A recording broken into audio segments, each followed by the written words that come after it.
Greetings to all you, our beautiful listeners and viewers. We are so excited as the Empowerment Podcast that we're bringing you what is relevant to our country at the moment.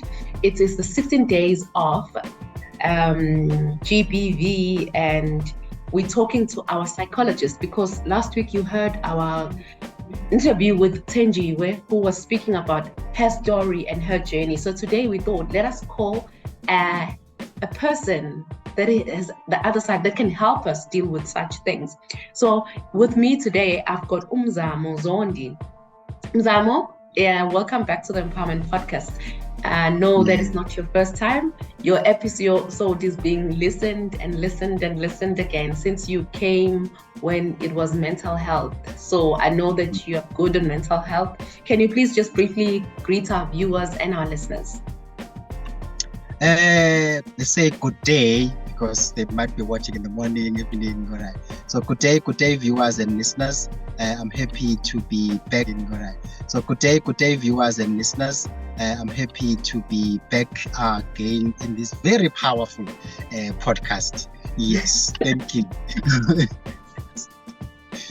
Right. Okay, Zamo, in your words, what is gender-based violence and why is it so rooted in our community? Okay. Obviously, such concepts are very concept and not so easy to define and all of that. But in simple terms, I will describe it as a behavior or acts that are meant to control or harm. Yes, usually people that are of the opposite gender or similar gender, but in that context, yes. But the key words for me will be behaviors and acts that are meant to harm or control the other party. Yes. The other party, and mostly it's women and children. Yes. Right. In terms of the second part of your question, even though one is not necessarily currently registered as a psychologist, but one is in that journey, but as one is an intern psychologist and recorded working in that format, but the people that I happen to work with, I like this idea of the holistic approach where we do not only focus only on one aspect of the life of a person, but we try to look at the holistic approach side of things. So in that regard, usually my 4 elements would be spiritual, biological, psychological, and social. But maybe in this topic, maybe we cannot talk too much about the biology side of things, but we can talk about the causes, some of them stemming from the spiritual side of things, some from how people think, psychological side of things, and from the socialization part, how we are socialized, right? Where I think most of it stems from that. I think we're all familiar with the concept that we are relational beings. Yes. And we tend to take our cues from people around us. Yes, from our early childhood, continuing to our adulthood, we tend to take cues from people around us. So if we are constantly from childhood exposed to gender-based violence, we can tend to assimilate as one of the normal things, and then we can easily just take it as a norm and then do it to our partners when we are grown. Yes, and it could be one of the potential causes. If you look at the spiritual side of things, there are quite a few things we can talk about there. But for now, what I would like to just pinpoint to is the part where sometimes our spirituality is more on the passive side of things, not on the active side of things, where we just my husband or my boyfriend is possessed by demons, which let's pray for him. Yes, there's nothing wrong with praying for the person, But if it ends there and we don't do anything about it, it becomes a problem and it perpetuates such violence.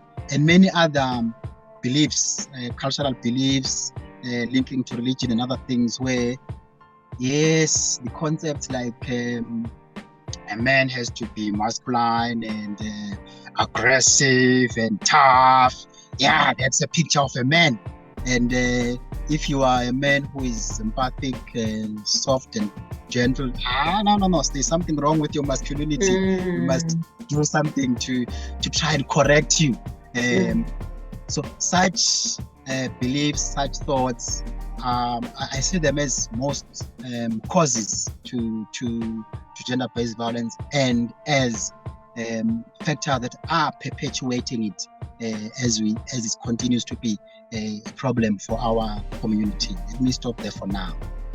Okay, what advice would you give to a woman at home who is a victim of gender-based violence? What would you say to that woman? Where can that woman start? Where can they get the support? Because I know that most women don't want their family and their friends to know. Sometimes women act as if their relationship is perfect because they don't want to expose their partner. Yes. Yeah. Before really coming to your question, exactly that speaks to these things that I'm talking about. Because you are suffering, but you are afraid that, what will people say about my marriage, or especially in our religious context, what will people say about my husband, maybe because he's a pastor or he's a respected man in the church, so let me keep it down. So I think the first point is for somebody to speak out. That's the first part, where somebody really starts to speak out, which is not something that is easy, because it's not always easy to find somebody who is trustworthy and somebody who will treat your matter in the way that it deserves to be treated, and somebody who will not take sides. Because you'll find some people, when you open up to them, they'll say, but what did you do, Nompilo, for your husband to treat you like that? Exactly. And, yes.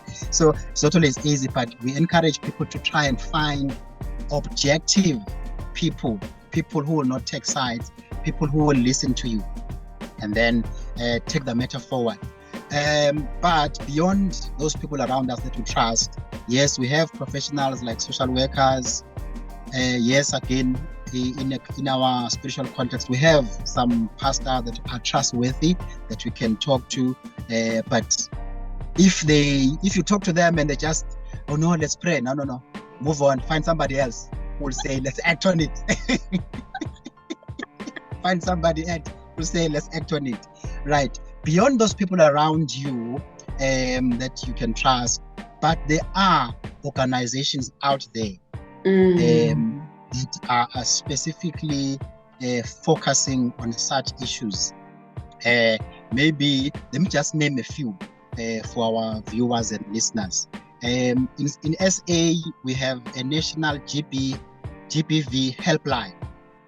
Okay. National GBV helpline. It's 0800 150 150. 0800 150 150. Right. So I think it's a 24-hour line. You can call them and they can also help you in the process of helping you to really get the support you need. Because like we said earlier, Nompilo, that it's a very complex subject. It is. Very complex. Yeah. It's very complex subject. And the support that the survivors need will differ. Someone will need to move from that home. And then when you say move out of that home, where are you going to take that person? So you need a proper structure where that person will go. Somebody will need to, there might be different things that a person will need to do as part of breaking out of that cycle. But you need to be able to have structures in place to help those people. And beyond that, we even have your legal aid, where they also assist, because sometimes it can get into that realm as well, where law has to be involved. Because really being abused physically or sexually and otherwise, and really the law must take its course in such cases. And Mzamo, what do you think of emotional abuse? Because some people don't hit you and they don't do anything to you sexually, but they just emotionally abuse you. How do you think that should be dealt with? That's a very good question, Nopil, a very good one. Because I think you mentioned when before we started the recording, before that, when we think about GBV, we usually think about the physical part and the sexual part. Yeah. But actually, there are more forms of abuse. GBV. Yes, you find the emotional one, which could also come across as a psychological one, where your value and your worth as a person is really undermined. You are an adult who is fully grown, but you are treated as a child by your partner or whoever. You are gaslighted. It's a common term that we use in our spaces. But basically, it's when you try and communicate with your partner that my partner, I'm not happy with 1, 2, and 3. But instead of the partner addressing what you are bringing, they will turn the whole thing to be about you. Sure. No, Pilo, you're coming here complaining about how I'm treating you, but I'm treating you because you deserve to be treated like that. Remember, you did this. Remember, you did that. You remember, you did that. And you'll end up apologizing, whereas you are the one who came wanting to address a specific issue, but the person will twist the whole thing and make you believe, oh, okay, I'm sorry, Baba, I didn't mean to. No, I won't do it again. But I've had so many stories like that. Exactly, I've had so many stories like that, and people end up saying their partners are like psychos. They act nicely on the outside with everybody, but when they're at home, they change the thing. They're not the nice people that they are in the outside, and it's actually bad. But I think people like yourselves, psychologists, are the ones who can listen to women and maybe advise on how to deal with such, because we cannot continue acting as if everything is fine if everything is not fine. Because I believe that's also gender-based violence, that you treating me as if I'm not human, you're not seeing me for who I am. When I raise something up, you think you should turn it around so that I can seem like a bad person. But it's something that people never think about. But let's continue, Mzamo. Yeah. Right. or maybe the last one before we continue, not because of time. The last one. Sometimes even could be the financial abuse. People really suffer where you are our star, but in business, and you are working, but you find that your partner will want to control everything about your money. Control everything about your money. Yes, there should be negotiation about money matters in the family background, but this time around, that they will control you in terms of your finances, everything. And you are working, but you are working, but why are you struggling like this? No. My husband takes all the money, or my husband decides everything about our money. That's another form of gender-based violence. I actually know of a couple, Mzamo, that the wife used to not get a cent from her income. The husband used to go to the school, and he would be given the wife's salary. When I heard that story, my sister was telling me, I was like, wow, it's such abuse that another person can earn another person's money when they haven't worked for it, just because they are the husband. In this case, the husband was the chief, so even the school principal wouldn't say no to his wife's salary. Yes, and those are all the form of gender-based violence that our people face, and we really need to speak out against even those forms of abuse. What do you say are the red flags that a woman should look out for in the early stages of dating? That this guy has got some GBV vibes. I must run away. I like the question because we are social beings and we want to have partners. Yes, we want to it's belong. good to be. Exactly. We want to be post loved. on social media, Mzamo. Yes, that's your vacation and all of that. Exactly.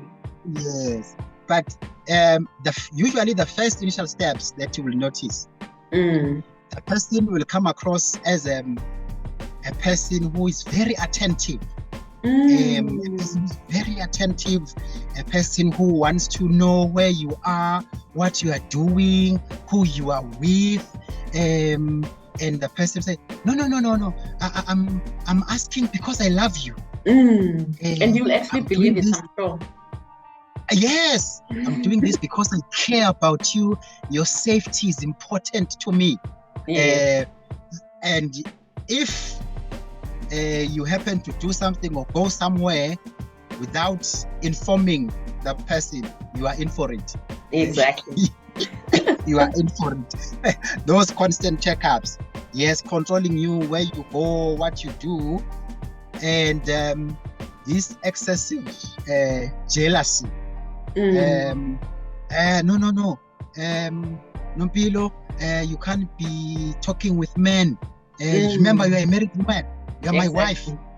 How does, you are my partner, you are my boyfriend, you are my girlfriend. How does that make me look when you are constantly speaking to guys? No, these are my colleagues. No, even if it's your colleagues, why can't you just speak to colleagues that are only females?